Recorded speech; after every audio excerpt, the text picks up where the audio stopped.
안녕하세요, 여러분. 2018년도 계리지 기출문제를 풀이하도록 하겠습니다. 2018년도 문제는 어떤 식으로 출제가 됐는지 우리가 전반적으로 한번 살펴보겠습니다.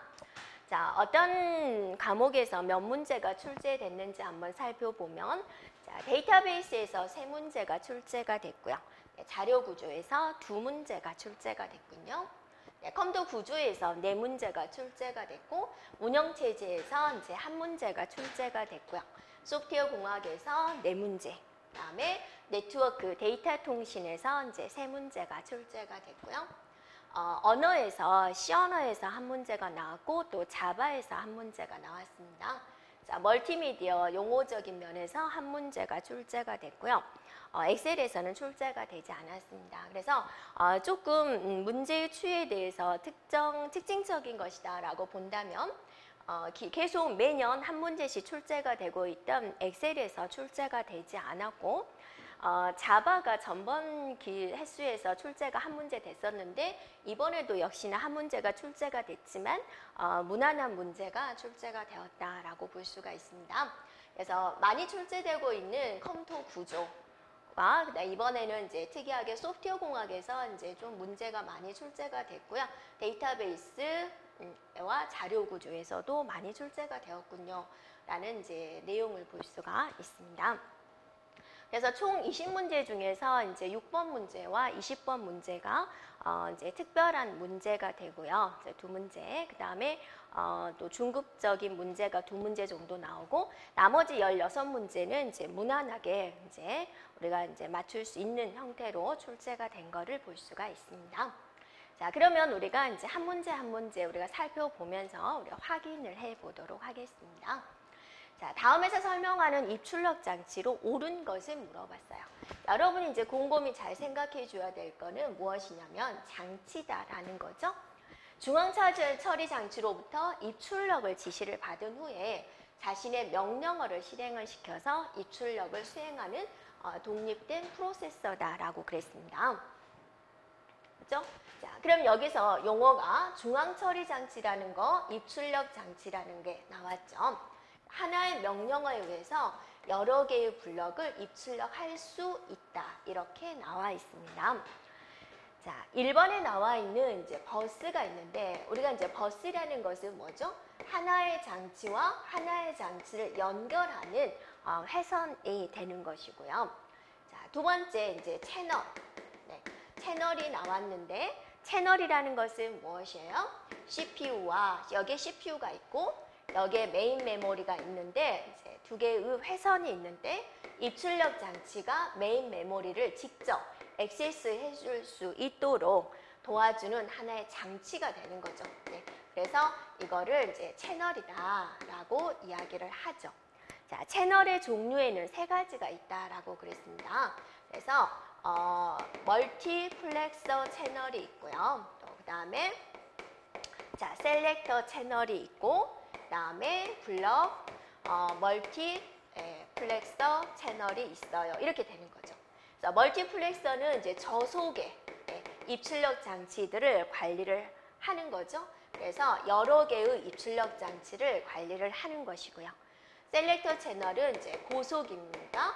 한 개의 장치를 관리를 하는 것이고 두 개를 합해서 블럭 멀티플렉서다라고 하는 거죠. 그래서 이 문제에서 말하는 것은 바로 채널에 관련된 내용이 되겠습니다. 정답은 2번이 되겠고요. 그 다음에 이제 스풀 링이죠. 링 이렇게요. 스풀 링이다라는 것은 무엇이에요? 여기에 CPU가 있고 입출력 장치가 있는데 얘가 직접 관여를 하는 것보다는 자, 예를 들어서 이제 대표적인 프린터가 있죠. 그래서 프린터 할 내용들을 이 중간에 있는 스풀에다가 다 담아둔 다음에 여기다가 갖다 주는 거. 이거는 이제 스풀이 되는 것이고 얘는 스풀링 이렇게 하는 것을 스풀링이라고 한다라는 거죠. 네, DMA가 있습니다. 다이렉트 메모리 액세스다라고 하는 건데 DMA는 바로 이런 기법을 말을 하는 거죠. 이렇게요. 그래서 입출력 장치가 메인 메모리에 직접 액세스 할 수 있도록 하는 방법을 DMA 제어 기법이다라고 하는 거고 그것을 구현하는 장치에는 채널이 있습니다. 자, 문제에서 요구하는 것은 장치를 물어본 거죠. 네, 그래서 이런 내용들 바로 2번에 있는 채널이 되겠습니다. 자, 2번 문제 한번 살펴보겠습니다. 네. 자, 2번 문제는 뭘 물어봤냐면 이제 SQL 문장에 대해서 물어봤는데요. 자, 여러분이 1번 문제는 우리 이제 기초 기본서 211쪽을 참조해 주면 되고요. 2번 문제는 지금 SQL에 관련된 문제죠. 그래서 우리 기본서 45쪽 또 49쪽을 살펴보면 되겠습니다. 이제 SQL에서 지금 뭐가 나왔냐면 업데이트가 나왔죠. 업데이트, 데이터를 수정해 주세요. 그 다음 where는 조건이 되는 거죠. 그럼 여러분이 SQL에서 이제 SQL은 꾸준히 한 문제씩은 계속 출제가 되고 있습니다. 매회. 그래서 이걸 한꺼번에 외우자라는 거죠. 영어 단어 외우듯이, 영어 수고 외우듯이 업데이트, set, where 이렇게 되는 거죠. 그래서 학생 테이블에서 여기는 뭐가 오는 거? 학생 테이블이 오는 거죠. 그러니까 고객 계좌 테이블에서 업데이트 뒤에는 이렇게 테이블 명이 오게 되는 것이고요. 그 다음에 이제 이렇게 바꿔주세요 라는 것이고요. 어떤 걸 바꾸나요? 이걸 바꿔주세요. 이렇게 되는 거죠. 그래서 예를 든다면 번호가 학생 테이블에서 번호가 101인 데이터를 찾아서 그것의 이름을 홍길동으로 바꿔주세요 라는 거죠. 그럼 얘도 업데이트가 있으면 항상 뒤에 뭐가 나오는 거예요? 셋이 나오는 거죠. 셋. 그렇죠? 네. 그래서 고객 테이블에서 등급을 우대 고객으로 바꿔라. 뭐를 바꿔라. 이제 이게 되는 거죠. 근데 이게 지금 뭐냐. 10만에서 30만 사이다 그러죠. 뭐뭐 사이. 뭐가 있죠? between A and B가 있죠. between A and B 그러면 A와 B 사이다 이렇게 되는 거죠. 그래서 set, between 해서 정답은 몇 번이 되는 거예요? 바로 2번이 되겠군요. 이렇게 볼 수가 있습니다. 되겠죠? 네, 자 3번 문제입니다. 3번 문제도 무난한 문제가 되겠죠. 네트워크 장비에 대한 설명 중 있습니다. 그래서 네트워크 장비에 관련된 문제는 여러분 기본서 354쪽을 한번 참조를 해보세요. 옳지 않은 것은 무엇입니까? 그랬습니다. 자, 그럼 장비 중에서 지금 허브라는 장비가 있고 리피터가 있고 브릿지가 있고 게이트웨이가 이렇게 있군요. 허브다라는 것은 뭐였죠? 여러 개의 단말 장치가 하나의 근거리 통신망에 접속할 수 있도록 지원하는 중계 장치다라고 그랬습니다. 그러니까 이 허브라는 것은 쉽게 말한다면 이렇게 되는 거죠. 자, 여기 A라는 컴퓨터가 있고 B라는 컴퓨터가 있고 C라는 컴퓨터가 있고 컴퓨터 대수가 많은데 이것들을 이제 하나를 거쳐서 우리가 이제 인터넷 세상으로 나가야 되겠다. 또는 얘네들끼리만 또 공유를 한다든지 그럴 때는 선을 연결을 해야 되겠죠. 그랬을 때 이렇게 이제 허브라는 장치에 모아오는 거죠. 허브. 그래서 허브라는 것은 컴퓨터들을 연결을 시켜주는 거죠. 이렇게 연결된 것을 뭐라고 하나요? 랜이 된다라는 거죠. 그래서 랜을 구축하기 위해서는 이제 허브라는 장비가 필요하군요. 라고 볼 수가 있죠. 자, 리피터는 물리계층에서 동작하며 전송 신호를 재생, 중복해주는 증폭장치다 그랬죠. 신호를 증폭해주는 게 이제 리피터가 되고 우리가 이제 OSI 7계층이 있죠. OSI 7계층 중에서 장비가 필요한 것은 하위 계층 세 가지고요. 자, 물리, 데이터, 링크 계층. 그다음에 네트워크 계층. 우리가 이거 많이 했죠. 이렇게요. 자, 물리 계층에서 필요한 장비는 이렇게 랜을 구축하는 무슨 장비가 필요하죠? 허브가 필요하고 리피터가 필요하다. 그죠? 그다음에 데이터 링크 계층에서는 이제 브릿지가 필요하다. 그죠? 네트워크 계층에서는 라우터가 필요하다. 그죠? 이 세 개는 우리가 기본적으로 꼭 알고 있어야 되는 내용이었습니다. 그다음에 세 번째 보면은 이제 브릿지는 데이터 링크 계층에서 동작을 하고 같은 맥 프로토콜을 사용하는 근거리 통신망을 사이를 연결하는 통신 장치다 그랬죠. 같은 프로토콜을 사용하는 곳을 연결하는 것이다. 얘가 우리 회사가 있는데 여기가 이제 1층 컴퓨터실이고 랜 구축을 했죠. 자, 그러다 보면 이제 또 여기에 2층이 있겠죠. 2층도 이런 방식으로 허브를 해서 컴퓨터들을 연결을 하겠죠. 그럼 얘와 얘를 또 연결을 해야 되겠죠. 예, 연결한 걸 뭐라 그래요? 연결을 브릿지로 한다 그러죠. 브릿지.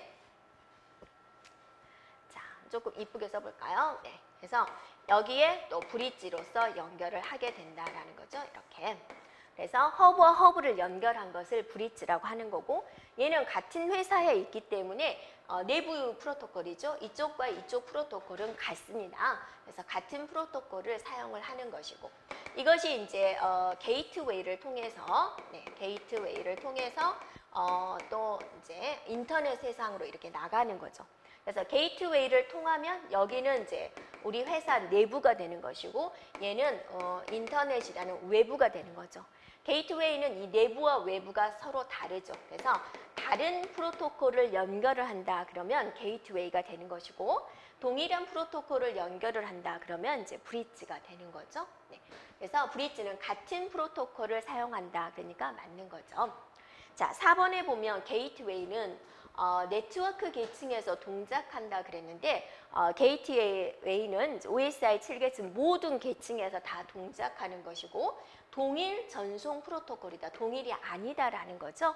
네, 서로 다른 프로토콜을 사용을 한다가 되는 거죠. 네, 그래서 틀린 것은 바로 이제 4번이 되겠습니다. 자, 다음 문제 살펴보겠습니다.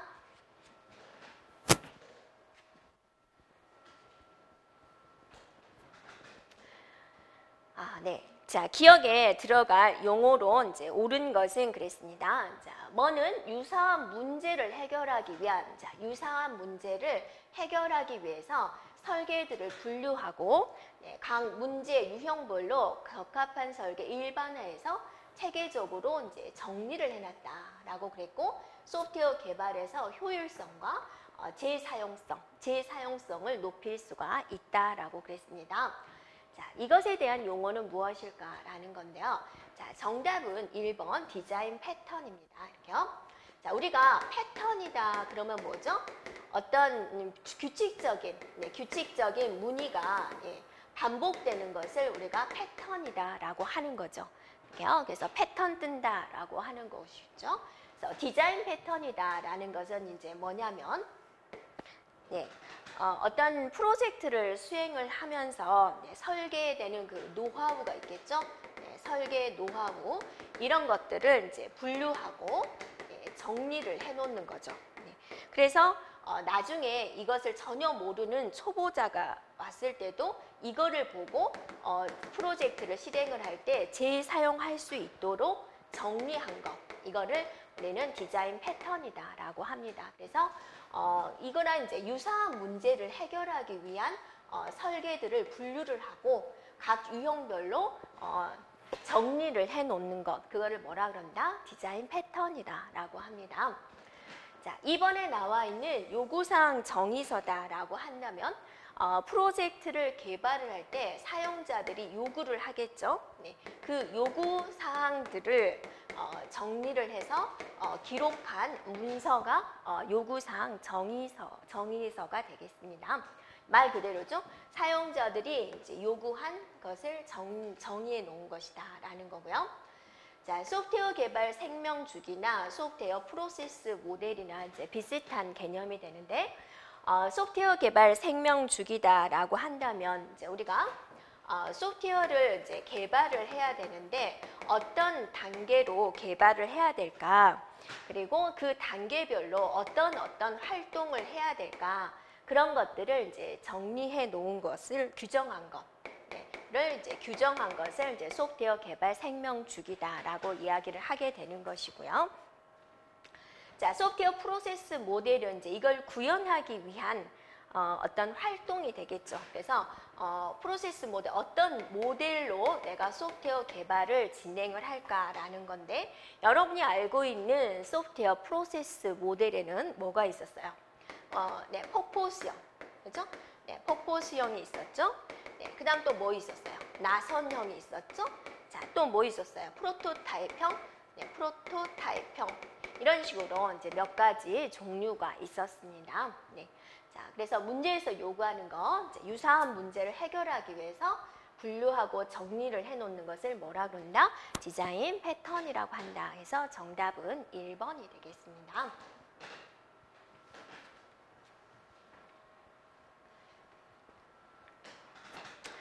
네, 그래서 그 소프트웨어 생명 주기 프로세스 모델은 이제 여러분이 279쪽을 이제 참조를 해주면 되겠습니다. 자, 다음 문제 한번 볼까요? 네. 자, 5번에 이제 결합도입니다. 결합도다라는 것이고요. 결합도는 이제 우리가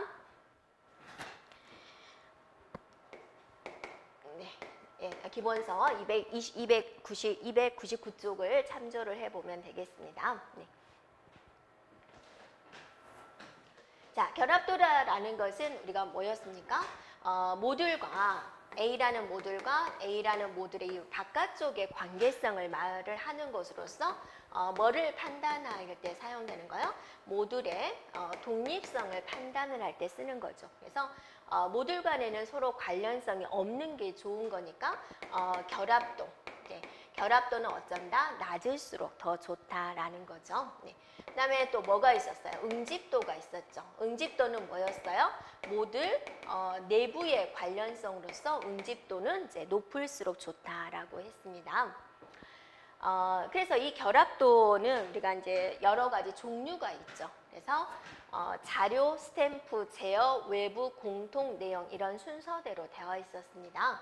그래서 문제에서는 이제 약한 정도에서부터 나열을 해라. 가장 약한 거 데이터 결합도, 자료 결합도라고 하는 거죠.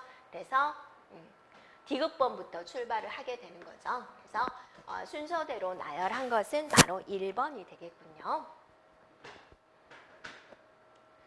자, 6번 문제 보겠습니다. 네, 컴퓨터 알고리즘에 대한 설명으로 이제 옳지 않은 것은 그랬습니다. 좀 여기서 보면은 1번에 보면 힙 정렬의 알고리즘 시간 복잡도는 그랬습니다.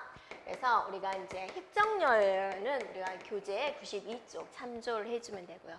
기본서. 네. 자, 힙 정렬의 시간 복잡도는 뭐죠? n 로그 2의 n이 되는 거죠. 그래서 옳지 않은 것은 일단 기억은 다 틀렸습니다. 네. 기억이 들어간 거죠. 3번은 답이 아니겠죠. 자, 그 다음에 이제 좀 어려운 게 공일 배낭 문제다라고 나와 있죠. 자, 이것에 대해서 이제 우리가 한번 살펴볼 건데요. 공일 배낭 문제다라고 하는데 이 배낭 문제다라는 것은 뭐냐면 배낭입니다. 배낭. 여러분이 이제 이렇게 가방이죠. 네. 도둑이 여기다가 이 주머니에다가 뭔가 많이 집어 넣을 수 있는 거예요. 그래서 도둑이 이제 보석 가게에 들어와 가지고 배낭에다가 보석을 많이 집어 넣어서 나가는 거예요. 그런데 무게에다는 제한이 있어요. 제한된 무게에만 넣을 수가 있어요. 그러면 여러분은 어떤 것을 집어 넣을 거예요? 가치가 있는 것을 따져야 되겠고 그 다음에 또 크기를 따져야 되겠죠. 그래서 작으면서 가치가 높으면 좋겠죠. 네, 그런 것들을 여기다 담아가지고 해당된 무게까지만 넣어가지고 가져올 수 있겠다라는 건데 이 배낭 문제는 이제 두 가지가 있습니다. 보석을 쪼갤 수 있느냐, 네. 쪼갤 수 있다가 있고 쪼갤 수 없다가 있습니다. 네. 쪼갤 수 없는 것을 우리는 공일 배낭 문제다라고 하고 있습니다. 자, 그러면 이제 그다음에 여기 다항 시간이다라는 용어가 있죠. 그래서 또 다항 시간이라는 것은 뭐냐면 문제를 해결하는 시간이 됩니다. 그래서 다항 시간 내에 문제를 해결했다. 다항 시간 내에 문제를 해결하지 못했다. 그렇게 되는 거죠. 그래서 다항 시간에 문제를 해결했다. 그러면 이제 그 문제는 이제 쉬운 문제다라고 하는데요. 이 공일 배낭 문제는 알려진 다항 시간 알고리즘은 현재 존재하지 않습니다. 개발되었다라고 하는데 이 부분이 틀린 거죠. 그래서 니은번도 이렇게 틀리게 됩니다. 됐죠? 그 다음에 이제 디귿번에 나와 있는 이제 MP 문제가 있는데요. 이 MP 문제는 무엇이냐면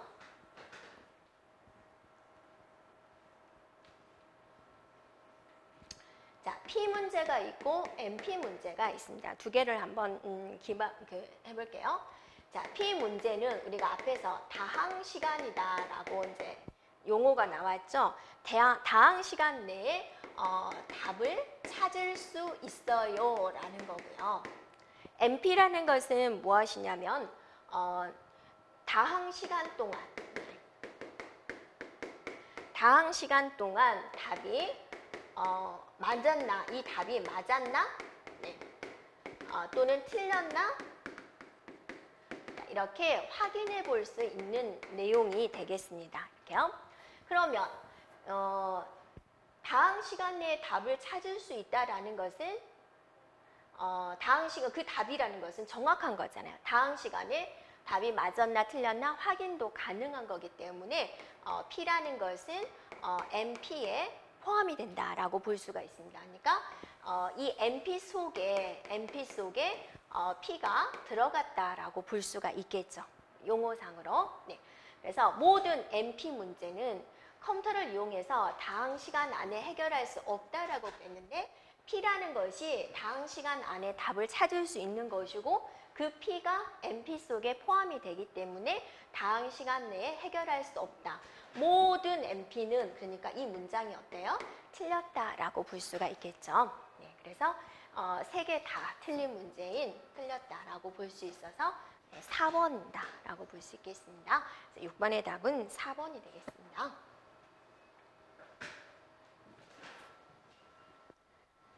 자, 다음에 이제 7번 문제 살펴보겠습니다. 자바 프로그램의 실행 결과로 옳은 것은 그랬습니다. 자바는 우리가 기본서 426쪽을 참조를 해주면 되겠고요. 이게 무슨 연산자가 되는 거예요? 쉬프트 연산자가 되는 거죠. 그래서 이쪽 방향으로 이다. 오른쪽으로 네. 자, 오른쪽으로 2비트 쉬프트 시키세요 라는 뜻이 되는 거죠. 이렇게요. 그러면 우리가 어떤 숫자를 오른쪽으로 쉬프트 시켜주면 어떻게 되는 거죠? 숫자가 점점 작아지게 되는 거죠. 그래서 101이라는 것을 오른쪽으로 2비트 쉬프트를 시켜준다. 곱하기 2의 2승분의 1이다 라고 볼 수가 있죠. 네. 그래서 101 곱하기 4분의 1이다 라고 볼 수 있죠. 그래서 25가 되는 거죠. 일단 여기까지. 자, 이게 첫 번째로 수행이 되는 것이고 그 다음에 이제 얘가 두 번째로 수행이 되는 거죠. 그 결과를 이렇게 되어 있죠. 무슨 어느 쪽으로? 네, 왼쪽으로. 자, 왼쪽으로 어때요? 3비트 쉬프트를 시켜라. 그 소리가 되는 거죠. 네. 그러면 이 25를 왼쪽으로 가면은 어떠세요? 숫자가 점점 커지게 되는 거죠. 네, 그래서 2의 3승이 되는 거죠. 그래서 25 곱하기 8이 되어가지고 200인가요? 네, 200이다 라고 볼 수가 있죠. 그래서 정답은 2번이 되신 거고 시스템 아웃 프린트를 출력을 해주세요 라는 거죠. 네, 이렇게요.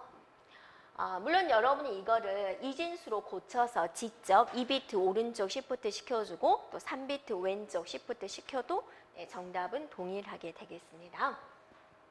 자, 7번의 답은 2번이 되겠습니다. 네.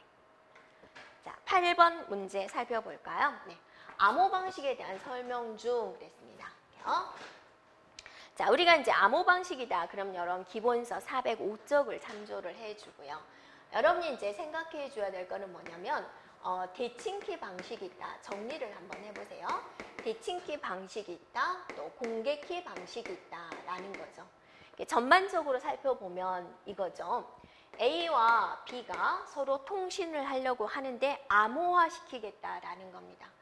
그러면 이제 B에서 우리는 어떤 식으로 암호화를 할 것인가를 이제 결정을 하게 되는 거죠. 그래서 그걸 이제 키 값을 설정을 하게 되는 거죠. 네. 이렇게요. 그래서 얘가 키 값을 넘겨주게 됩니다. 네. 전달을 해주는 죠, 키 값을. 그럼 얘가 키 값을 받아들이죠. 그래서 뭐를 작성하느냐? 암호문을 작성을 하게 되는 거죠.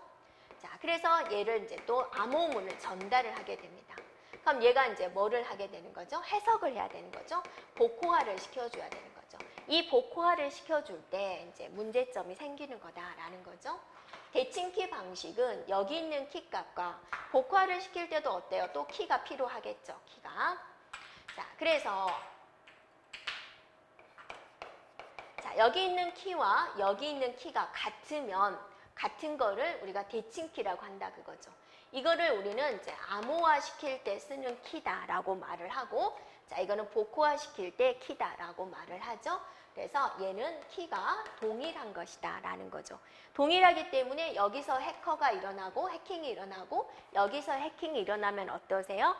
나에게 모든 게 다 알려져 버리게 되는 거죠. 그래서 근데 공개키 방식은 뭐냐면 암호화 시키는 것은 공개를 하는 것이고, 그 다음에 복호화 시켜주는 거, 네, 복호화 시켜주는 것은 이제 개인 키, 혼자만 가지고 있는 키로 하는 거죠. 그래서 이 키와 이 키가 서로 다른 거죠. 그래서 얘를 다른 말로 뭐라고 하는 거예요? 비대칭키다라고도 이야기를 한다라는 거죠. 1번이 맞나 보세요. 대칭키 암호화 방식은 그랬습니다. 대칭키 암호화 방식은 암호화 키와 복호화 키가 동일하다라고 그랬습니다. 대칭키 동일하다 맞는 거죠. 그래서 기억이 맞습니다. 네.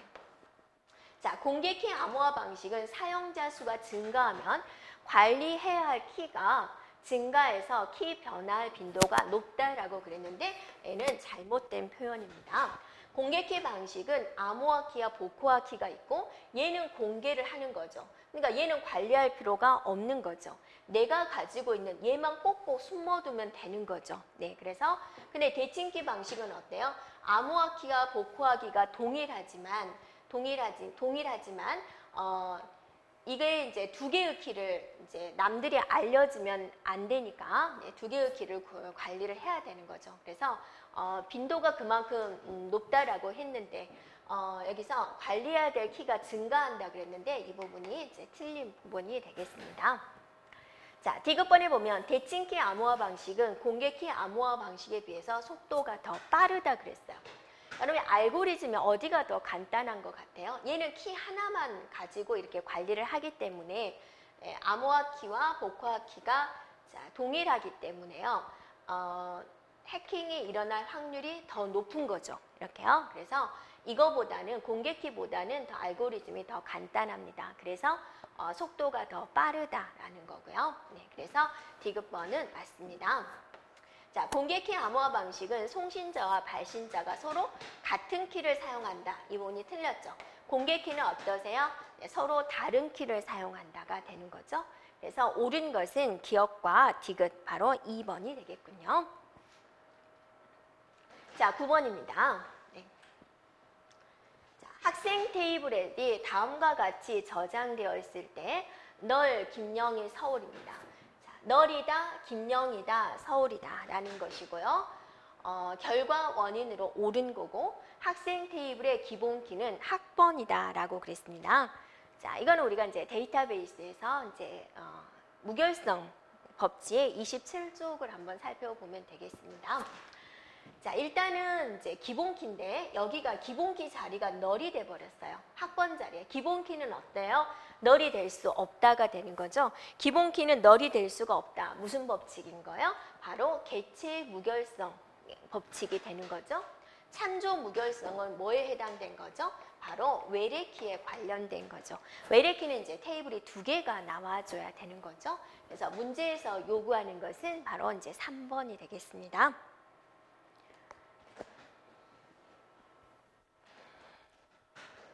자, 10번입니다. 부동소수점 표현입니다. 32비트 부동소수점 표현이다라고 그랬습니다. 그래서 이거는 우리가 이제 기본서에 보면은 부동소수점 표현하는 방식 부분이 이제 한번 참조해 주면 되겠습니다. 순서가 10진수 마이너스 2.75가 있다라고 그랬죠. 그럼 제일 먼저 할 일은 얘를 어떠세요? 2진수로 바꿔줘야 되죠. 네. 1의 자리, 2의 자리, 4의 자리, 8의 자리. 소점 뒤에는 0.5의 자리, 0.25의 자리, 0.125의 자리 이런 식으로 이제 나가게 되는 거죠. 2라는 것을 이진수로 바꾸면 어때요? 1, 0이 되는 것이고 7, 5를 이진수로 바꾸면 어때요? 7, 5니까 얘와 얘를 가져오면 되죠. 그래서 첫 번째 이진수로 바꿔주면 10.11이 되겠군요. 이렇게 되는 거죠. 자, 두 번째는 뭐 하는 거예요? 정규화 시켜주는 거죠. 정규화. 정규화라는 것은 1점 이렇게 바꿔주는 거죠. 0, 1, 1 이렇게 되는 거죠. 그럼 이 속점 몇 번 옮겨왔어요? 한 번 옮겨왔죠? 2의 1승이다 라고 되는 겁니다. 이거는 뭐죠? 네, 십진수입니다. 지수는. 자, 세 번째는 이제 지수 처리를 해줘야 되겠죠? 네, 지수 처리는 어때요? 127 바이어스법을 따르는 거죠. 그래서 기존에 있는 1에다가 127을 더하면 128이 되고 이거를 이진수로 바꿔줘야 됩니다. 네, 이진수로 바꾸면 어때요? 이렇게 되는 거죠. 1, 2, 4, 8, 16, 32, 64, 128이 되는 거죠. 자, 네 번째는 이제 잘 처리를 해서 표현을 합니다. 표시를 합니다. 그래서 맨 앞에 있는 1비트가 부호 자리죠. 지금 마이너스이기 때문에 2를 쓴 겁니다. 얘는 부호 자리가 되는 것이고 그 다음에 이제 여기 8비트, 8비트가 바로 뭐가 되는 거예요? 지수 자리가 되는 거죠. 그래서 지수 이걸 적어주면 됩니다. 1000, 0000. 자, 나머지 23비트가 바로 뭐가 되는 거예요? 이제 가수부가 되는 거죠. 가수부. 가수부는 뭐를 의미하는 거예요? 바로 이 부분이 가수부가 되는 거죠. 011, 나머지는 0000 적어주면 됩니다. 자, 그래서 이렇게 표현된 것이 바로 몇 번이 되는 거죠? 바로 4번이 되겠군요. 라고 볼 수 있겠죠? 그래서 9번의 답은 4번입니다. 자, 10번입니다. 네, 10번 문제 살펴볼게요. 네. 자, 기억에 들어갈 알맞은 말은 그렇습니다. 우리 기본서 이제 195쪽에 보면 메모리에 관련된 이제 여러 가지가 나와 있습니다. 주격장치의 크기의 한계를 해결하기 위한다. 이 문장을 보면 여러분이 답을 찾을 수가 있겠죠. 주격장치 공간이 이제 너무 좁으니까 가상의 기억장치를 하나 만들자. 보조기억장치를 이용을 해서 그게 바로 뭐가 되는 거예요? 이제 가상 메모리가 된다라는 거죠. 그래서 주격장치가 큰 것처럼 보이기 위한 거다라는 겁니다. 그래서 정답은 3번이 되는 것이고 레지스터는 뭐죠? CPU에 존재하는 임시 기억장치가 되는 거죠. 이렇게요. 자, 그 다음에 이제 정적 메모리입니다. 기록하는 장소가 기억 매체상에 고정되어 있는 거고 임의의 시간 동안 정보가 계속 유지되고 있는 부분을 이제 정적 메모리라고 하는 것이고 플래시 메모리는 뭐였어요? 이제 전원이 끊어져도 내용이 계속 기억되는 디지털 카메라에 같은 곳에 저장 매체 같은 것을 우리는 플래시 메모리다라고 하고 있죠. 네, 정답은 3번이 되었습니다. 자, 그 다음에 이제 12번 문제 보겠습니다. C 프로그램의 실행 결과입니다. 그래서 C 프로그램의 실행 결과로 옳은 것은 그랬습니다. C 프로그램은 우리가 이제 기본서 429쪽에 보면 이제 포문이 나와 있는데요.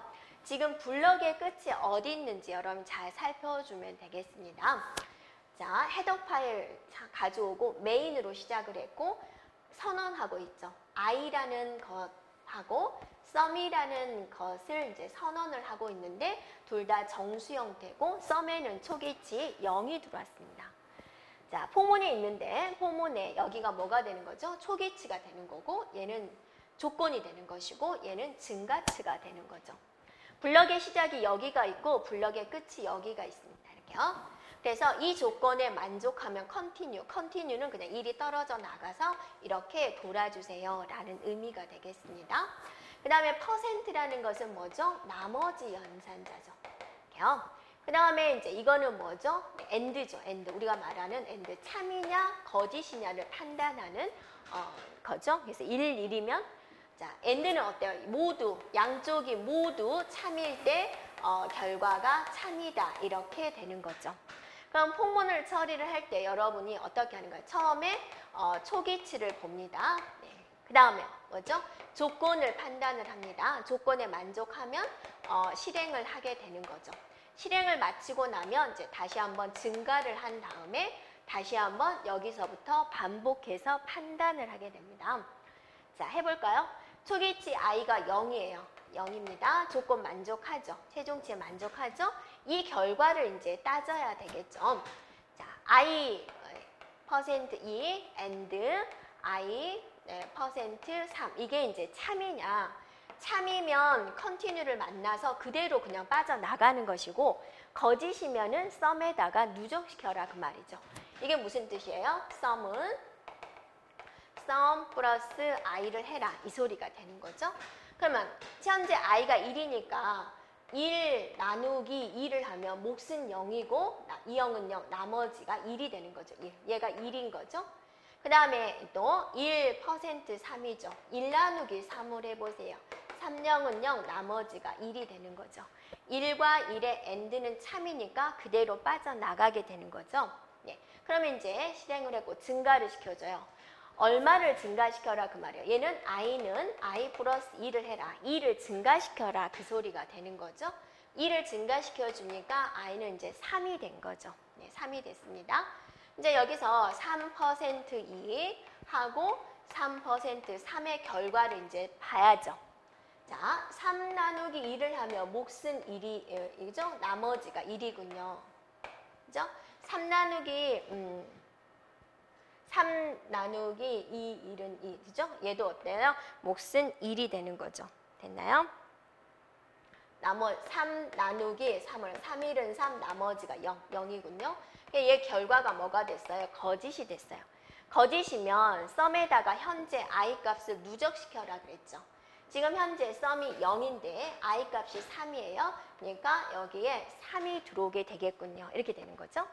그 다음에 이제 돌아와서 이제 증가를 시켜주니까 이 증가시켜주니까 i가 5가 되는 거죠. 자, 5를 가지고 판단을 하세요. 5%이가 얼마일까? 또 5%이가 얼마일까를 따져볼까요? 네. 자, 5 나누기 2를 해보면 2는 4, 나머지가 1이군요. 얘가 뭐가 됐어요? 1이 됐어요. 자, 또 5 나누기 2를 하면 자, 이게 3이죠? 네. 5 나누기 3을 하면 3, 1은 3, 나머지 2가 됐어요. 2. 0을 제외한 모든 숫자는 참으로 우리가 판단을 하게 됩니다. 결과 뭐가 됐어요? 네, 참이 됐어요.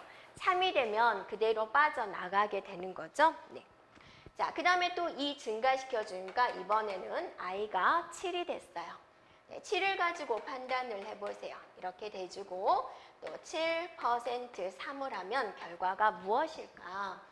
자, 7 나누기 2를 해볼까요? 2, 3은 6, 나머지가 1이군요. 얘가 뭐가 됐어요? 1이 됐어요. 자, 얘는요. 7 나누기 3을 해볼까요? 나머지가 1이 됐어요. 결과 뭐가 되는 거예요? 참이 됐어요. 참이 됐으니까 어때요? 그대로 빠져나가게 되는 거죠. 네. 자, 이번에는 i가 9예요. 2 증가시켜주니까 i가 9가 되는 거죠. 네. 자, 9 해볼까요? 네, 그래서 9% 2 하고 네, 9% 3을 처리를 합니다. 자, 9 나누기 2를 하면 어때요? 2, 4, 8 나머지는 1이 되는 거고 자, 9 나누기 3을 하면 3, 3은 9 나머지가 0이 되어서 결과 거짓이 되는군요. 거짓이 되면 현재 i 값을 누적을 시켜라.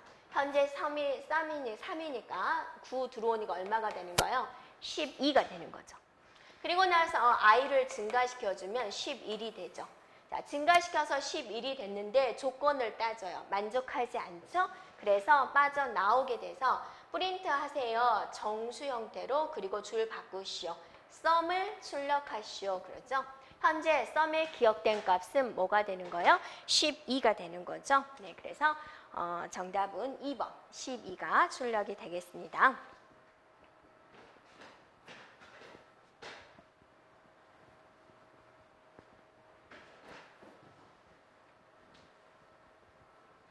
자, 그 다음에 이제 다음 문제 13번 문제를 살펴보겠습니다. 자, 다음에서 설명하는 소프트웨어 개발 방법론으로 옳은 것은 그랬습니다. 보면은요, 프로세서 도구 중심이 아닌 개발 과정에 소통을 중요시한다. 그러니까 일 중심이 아니라 인간 중심을 이제 소중하게 생각하는 소프트웨어 개발 방법론이고 반복적인 개발을 통한 잦은 출시를 목표로 한다라고 그랬습니다. 자, 여기서 먼저 우리가 알고 있는 용어부터 한번 살펴보면 구조적인 개발 방법론이다. 그러면 이제 얘는 프로세스 위주가 되는 거죠. 프로세스 위주로 분석과 설계를 수행하는 개발 방법론이 되고요. 객체 지향 방법론은 이게 이제 데이터 중심이 되죠. 우리가 객체 지향이다 하면서 우리가 나오는 용어들이 있죠. 그런 것들을 사용한 이제 데이터 중심이다라고 볼 수가 있고요. 자, 컴포넌트 기반 개발 방법론이다라고 한다면 기본적인 모듈을 이제 재사용을 해가지고 개발될 소프트웨어 양을 줄일 수 있는 그런 개발 방법론이고요. 여기서 이제 애자일이다라고 나와 있는데요. 자, 애자일이다라고 한다면 뭐 날렵한, 민첩한 그런 뜻이고요.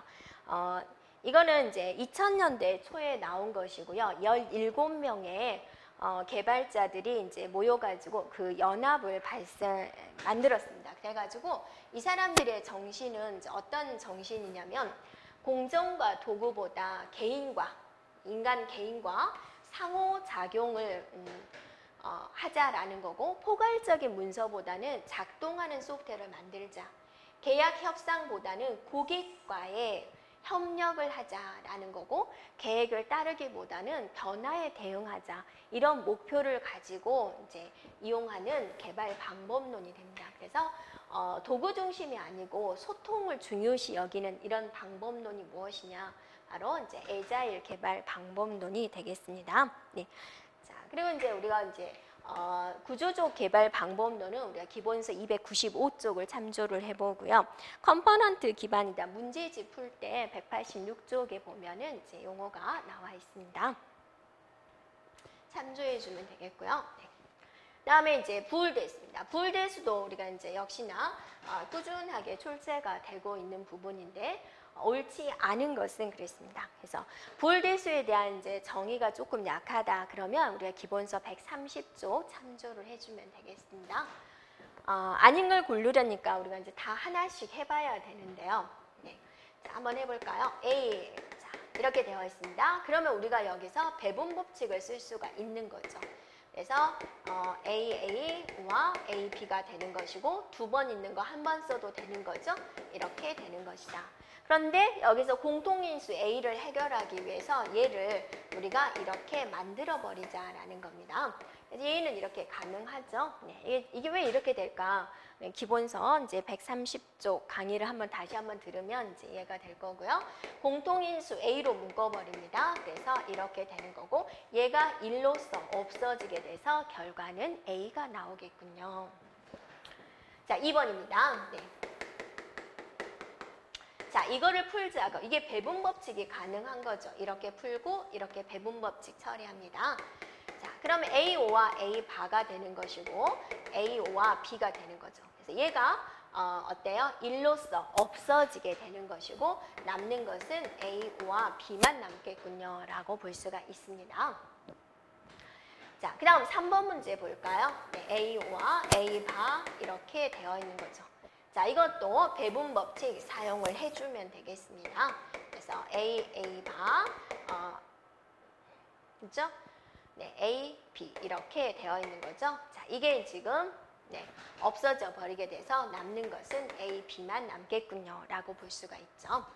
자, 4번입니다. 네, A, B와 A, B의 바와 A, 바, B.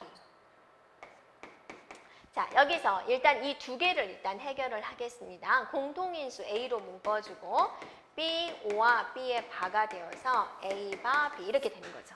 그래서 얘가 지금 없어지게 돼서 A와 A, 바, B 이렇게 되어 있는 거죠. 자, 여기서 배분법칙 씁니다. 이렇게 해서 이렇게 배분법칙 가능하죠? 그래서 A와 A, 바 됐죠? 그 다음에 A와 B가 되는 거죠. 얘가 어때요? 1로서 없어지게 되는 거죠. 그래서 남는 것은 A, O와 B가 남는다. 근데 4번이 어때요? 틀렸죠. 네, 그래서 정답은 4번이 되겠습니다.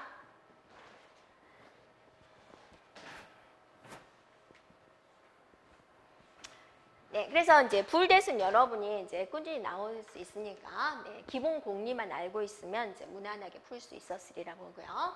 자, 다음 문제 봅니다. 배열과 연결 리스트에 대한 설명 중 옳지 않은 것은 이제 이것에 대한 개념은 우리가 이제 기본서 68쪽 한번 참조를 해보고요. 자, 배열이다라고 한다면 연속된 공간에 이어지는 거죠. 그래서 여러분이 일단은 배열하면 어때요?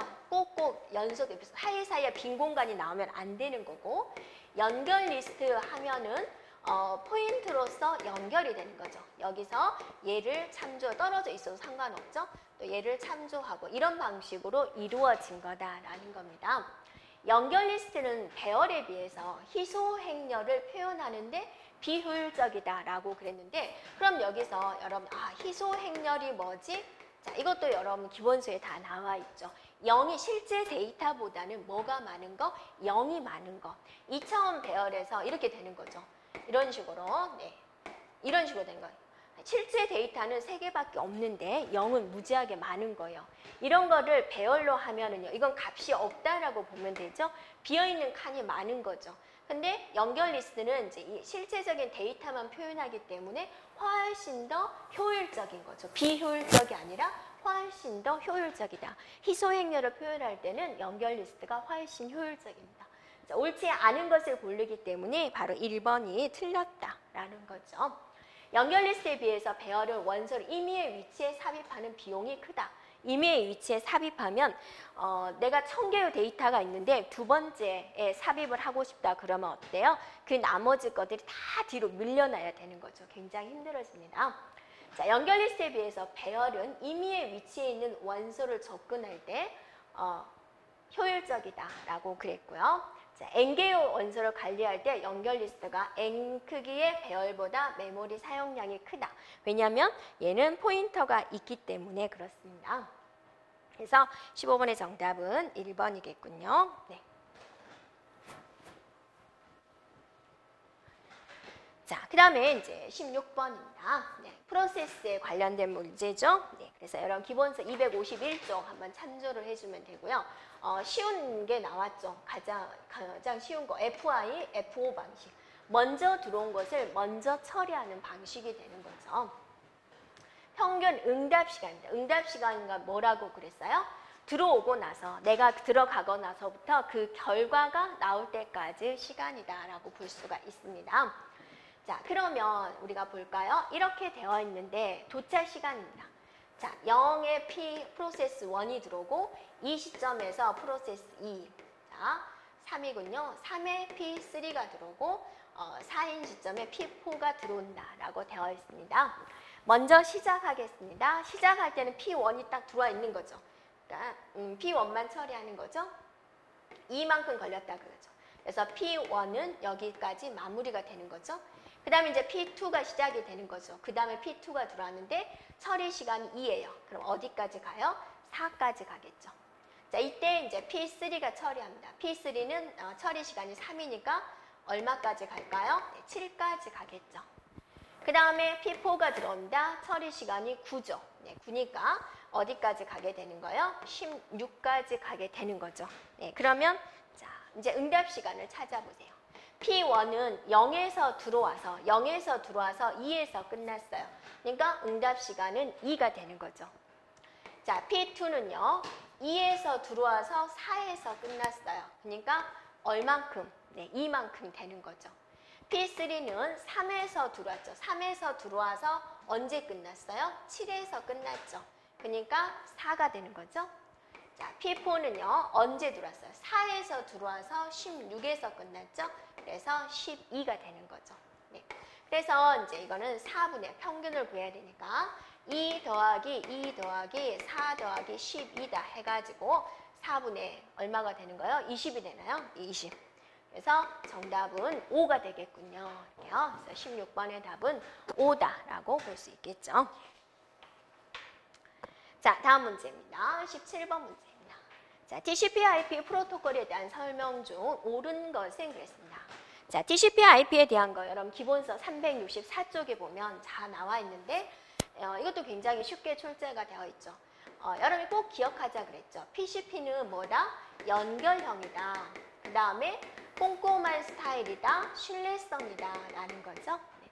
그래서 TCP는 비연결형이다. 그랬으니까 어때요? 틀렸다라는 거죠. 네, PCP는 연결형이 됩니다. 자, TCP는 네트워크 계층에 속한다라고 그랬습니다. 자, 여러분이 OSI 7계층과 인터넷 프로토콜 계층을 우리가 비교를 했죠. 그래서 TCP는 네트워크 계층이 아니라 무슨 계층에 속하는 거예요? 전송 계층에 속한다라는 겁니다. 자, 그 다음에 IP는 잘못 전송된 패킷에 대해서 재전송 요청하는 기능을 제공한다 그랬는데 IP는 뭐죠? 비연결형입니다. 이렇게요. 그 다음에 비신뢰성입니다. 이렇게요. 그래서 얘도 이제 틀린 게 되는 거죠. IP는 각 패킷의 주소 부분을 처리를 해서 패킷이 목적지에 도달하는 거죠. 네, 도달하는 것을 이제 도달할 수 있도록 하는 것이다. 전송은 다 하는 것이니까. 자, 그래서 맞는 것은 이제 4번밖에 없게 되는 거죠. 자, 18번 문제입니다. 네. 자, 다음에서 설명하는 용어로 가장 옳은 것은 그랬습니다.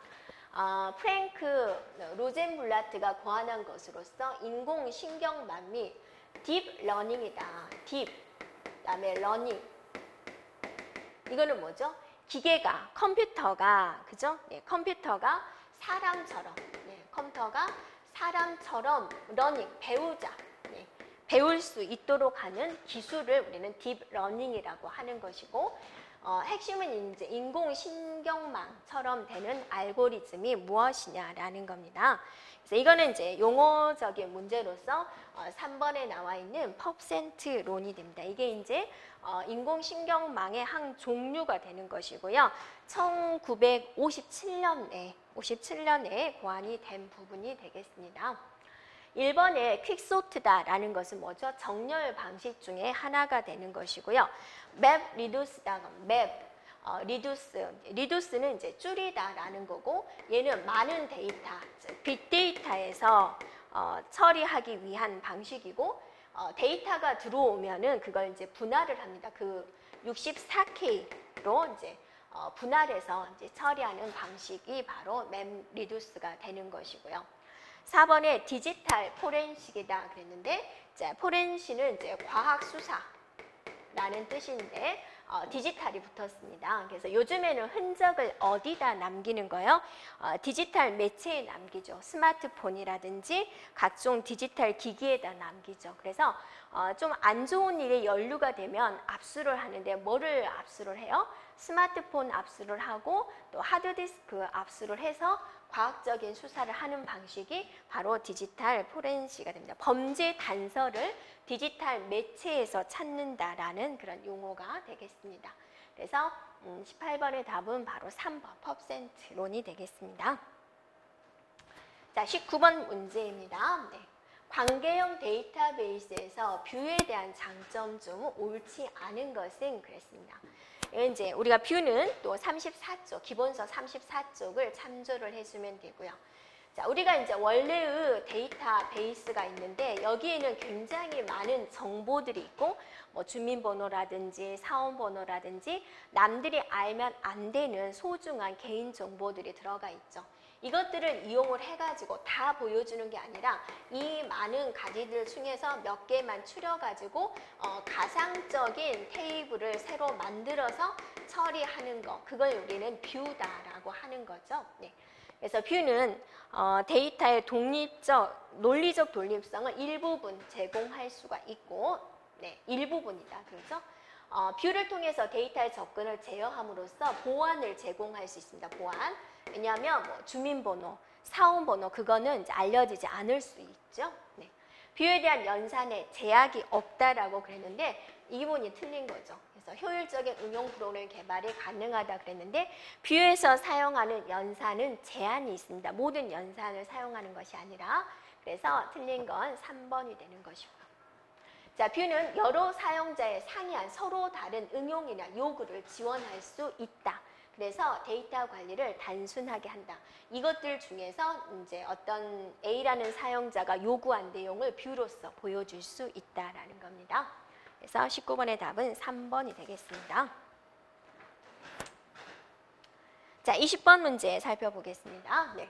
다음에서 설명하는 이제 알고리즘 설계 기법으로서 알맞은 것은 무엇입니까? 라고 그랬습니다. 자, 해결하고자 하는 문제의 최적해가 자, 부분 문제들의 최적해들로 구성되었을 경우 이를 이용해서 문제의 최적해를 구하는 기법이다라고 그랬습니다. 그래서 이거는 이제 정답은 동적 계획법이 되는 것인데요. 어떤 문제에 대해서 최적인 해답을 이제 최적 해답을 구해야 되겠죠. 최적 해답을 구할 때 문제를 부분별로 분할하는 겁니다. 네, 분할해서 그 부분에 대한 최적인 해답을 차례대로 구해가는 그런 방식이 동적 계획법이 되는 것이고요. 자, 탐욕 알고리즘이다라는 것은 이제 최적해를 구하는데 사용되는 방법이고 그 순간순간에 이게 최적인 해답이다라는 것을 선택해 나가는 방식이 됩니다. 재기적이다라는 것은 자기 자신을 다시 호출하는 건데 같은 알고리즘을 반복해서 수행하는 이제 알고리즘이 되겠습니다. 자, 근사 알고리즘이다라고 한다면 최적화 문제에서 최적화에 가까운 가능한 해를 찾아가는 알고리즘이 됩니다. 그래서 문제에서 요구하는 거 동적 계획법 정답은 1번이 되겠습니다. 네. 자, 여기까지 2018 게리즈 기출문제 해설을 마치도록 하겠습니다. 여러분 수고하셨습니다.